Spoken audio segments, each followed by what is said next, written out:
لا تستحي أن تظهر سنة النبي. كان يركب الميكروباص يقعد يبص على البت دي ويخبط في البت دي ويقعد يغني بصوت عالي. أول ما يلتزم مكسوف. كنت قاعد راكب مع بعض الإخوة فراكب ميكروباص، أول ما ركبت قلت بسم الله سبحان الذي سخر لنا هذا. يا أخو إيه يا عم الشيخ فيه بالراحة؟ قلت له عشان تفتكر. قال لي يا عم ما تحرجناش الله يكرمك، ما تقول يا عم انت خليك مع نفسك. ركبت مره كنت مسافر بلد، وانا دايما كان زمان بقى ايام الشرايط كنت ما اسافرش واركب اي حاجه الا وانا مسافر لازم كده معايا مطويه ومعايا كتيب صغير ومعايا كام شريط كام شريط قران، وواحد لعبد الباسط عشان الناس اللي قدام، وواحد مثلا اللي بتوع الجداد زي مشاري عشان الناس الجداد، ومعايا مثلا شريط موعظه عشان اللي قال لك القران انا مش هسمعه عشان ما انا مجرب بقى. فركبت فبقول للراجل اللي ممكن تشغلنا شريط القران ده ما بشغلش الا شرايطي. طب هات شريط القران من بتوعك. احنا اصطبحنا يا عم الشيخ خلاص اصطبحنا. طب الله يكرمك يا اخي ده قران عشان بس انا بتضايق من الموسيقى. كل ما اتكلم اللي جنبي خلاص يا عم الشيخ سيبه يمشي. طب يا جماعه يا عم الشيخ اسيبك منه بقى خليه يمشي هيقرفنا سيبه يمشي. هو انتوا بتكلموني انا تقنعوني اسكت ولا تقنعوه هو اللي يسكت؟ الناس يا خلاص يا عم الشيخ طب ما تقولوا هو برضه خلاص. انا لا انسى يوم كنت مسافر مع اخ حبيبي اسمه ابراهيم، كنا مسافرين من المنصوره اسكندريه، والله لا انسى هذا الموقف ذكرني اليوم الان. كنا مسافرين اسكندريه واحنا في الطريق راجعين، مش كان سفر في نفس اليوم ورجعنا، فراجعين بالليل ركبنا بيجو الساعه 11 بالليل، والبيجو لسه طالع واحنا لسه على الموقف. راح مشغل الست واحنا بالليل بقى عاوز اصلي ولا حاجه، شغل الست. فانا قلت له السلام عليكم يا عم الحاج، ربنا يكرمك ويجبر بخاطرك يا عم الحاج، انا معايا شريط قران زي الفل لو تشغله وخليه لك.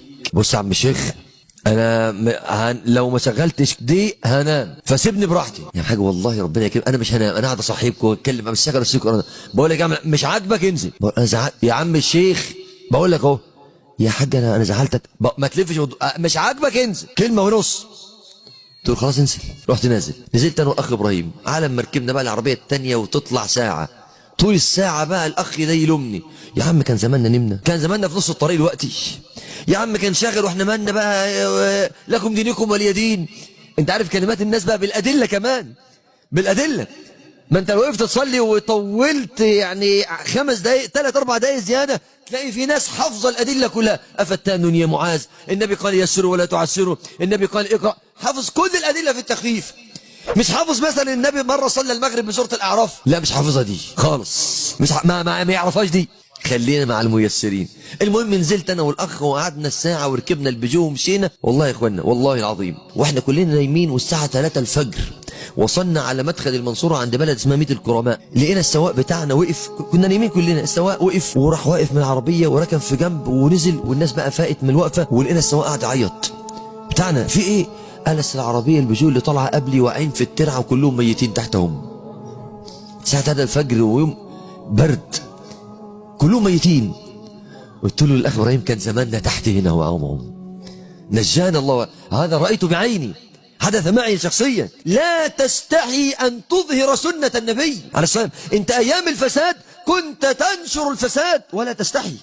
يعني اللي بيشرب سيجاره دول بيشربها في الشارع ولا بيقعد في حفره كده يشربها قدام الناس؟ صح. يعني انا دايما كده لما الواحد بيشرب سجاير مثلا ماشي في الشارع اقول يا اخي ما تشربش سجاير في الشارع، اللي في الشارع ما تشربش في الشارع. قلت له اصل هنا بس ربنا شايفك. قال لي ما ربنا شايفني في كل حته. قلت له طب ما تقول لنفسك. ما يبدا اقول له يا اخي ربنا شايفك. يجي مثلا لو طول في الكلام اقول له ما تشربش في الشارع اصل انت في الشارع منك لله، صح ولا لا؟ لا انت لا، اللي يا اخي هم بيعصوا الله اللي قاعدين على المقاهي، قاعدين في المقاهي، قاعدين في الشارع، الكراسي بس في المقاهي، انما الضمنه والطاوله والشيشك والخبط والجوزه والمعسل والتفاح والملوخيه، كل ده في الشارع قدام الناس، يسمع الاذان تلو الاذان ولا يصلي، يجاهر بالمعصيه. تقوم انت تتكسف تقول له تعالى صلي، هو يعصي الله وانت تستحي ان تطيع الله. بقول للاخوه الشباب اللي بيلتزم في الجامعه، بقول له كده، اللي بيلتزم في الجامعه ولسه البنات بتعكسه والناس بتجري وراه بنات والبنات بتتربص بيه، بقول له عارف اقول لك حل عملي؟